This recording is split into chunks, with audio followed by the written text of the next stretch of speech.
Chapter 3. Now the serpent was more subtle than any beast of the field which the Lord God had made.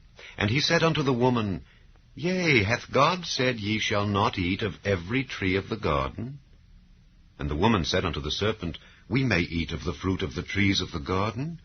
But of the fruit of the tree which is in the midst of the garden, God hath said, Ye shall not eat of it, neither shall ye touch it, lest ye die.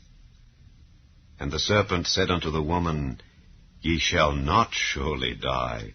For God doth know that in the day ye eat thereof, then your eyes shall be opened, and ye shall be as gods, knowing good and evil. And when the woman saw that the tree was good for food, and that it was pleasant to the eyes, and a tree to be desired to make one wise, she took of the fruit thereof, and did eat, and gave also unto her husband with her, and he did eat. And the eyes of them both were opened, and they knew that they were naked. And they sewed fig leaves together, and made themselves aprons. And they heard the voice of the Lord God walking in the garden in the cool of the day. And Adam and his wife hid themselves from the presence of the Lord God amongst the trees of the garden. And the Lord God called unto Adam, and said unto him, Where art thou? And he said, I heard thy voice in the garden, and I was afraid, because I was naked, and I hid myself.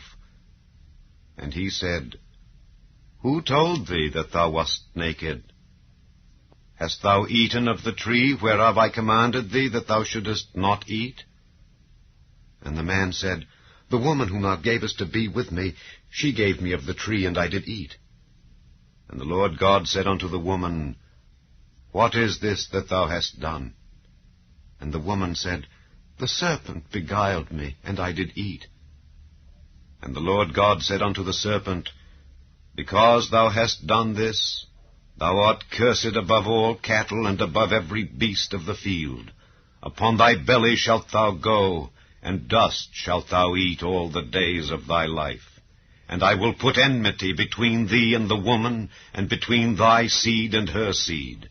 It shall bruise thy head, and thou shalt bruise his heel. Unto the woman he said, I will greatly multiply thy sorrow and thy conception.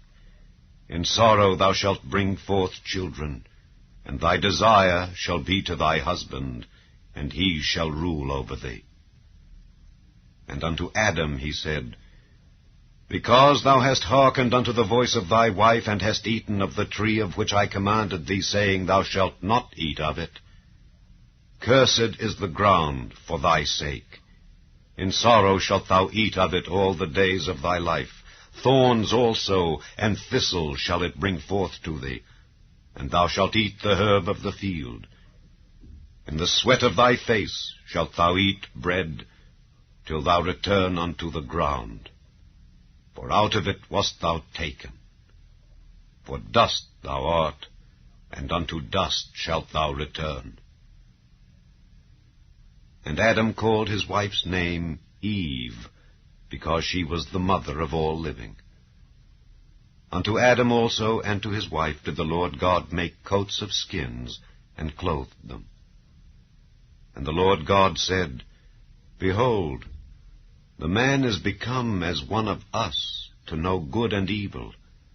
And now, lest he put forth his hand, and take also of the tree of life, and eat, and live forever. Therefore the Lord God sent him forth from the Garden of Eden, to till the ground from whence he was taken.